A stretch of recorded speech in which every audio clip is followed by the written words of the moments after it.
ایک بیٹے نے باپ سے کہا کہ یہ پردہ، یہ چادر، یہ قید و بند ہے، ہمیں اس کو نہیں کرنا چاہیے، یہ قدامت پسندی ہے، یہ پچھڑی ہوئی جاتی کا ہونا ہے۔ طرح طرح کے اعتراضات بچی نے باپ کے سامنے رکھ دی۔ دیکھیے تربیت کا انداز بھی ملاحظہ فرمائیے۔ باپ نے یہ نہیں کہا کہ تم جو کہہ رہی وہ صحیح ہے یا غلط۔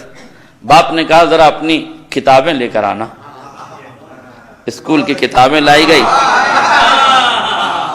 باپ نے پوچھا کہ یہ کون سی کتاب ہے؟ اب اس نے ورقہ پلٹا، پہلے صفحے پہ پڑھ کے بتانے لگی۔ باپ نے کہا بیٹا ورقہ کیوں پلٹا؟ نام تو پہلے صفحے پہ لکھا تھا، باہر ہی لکھا تھا۔ کہا بابا میں نے باہر ورقہ چڑھا دیا، باہر ورقہ چڑھا دیا۔ باپ نے پوچھا یہ ورقہ کتاب پہ کیوں چڑھایا؟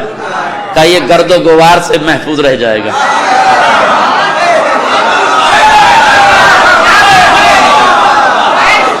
یہ گرد و غبار سے محفوظ رہ جائے گا۔ میرا جو جملہ کہوں، گرد و غبار سے محفوظ رہ جائے گا۔ گرد و غبار آ بھی جائے تو ہٹ جائے گی، ہوس کا غبار کیسے ہٹے گا؟ بے حیائی کا غبار کیسے ہٹے گا؟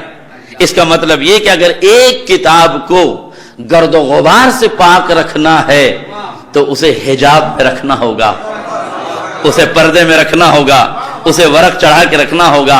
ورق چڑھانا کتاب کو قید کرنا نہیں ہے، کتاب کی حفاظت ہے۔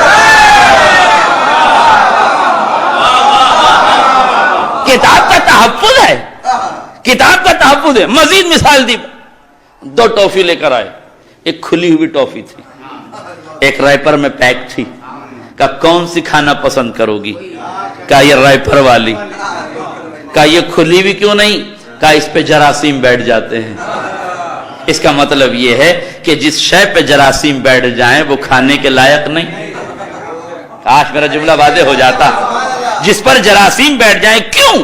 کہا جسم کے لیے نقصان دہ ہیں۔ اس کا مطلب یہ جراثیم زدہ ٹافی اگر جسم و جسمانیت کے لیے نقصان دہ ہے تو بے حجاب عورت کے ساتھ عقد اور قربت جسم کے لیے نہیں، نسلوں کے لیے مفید ہے۔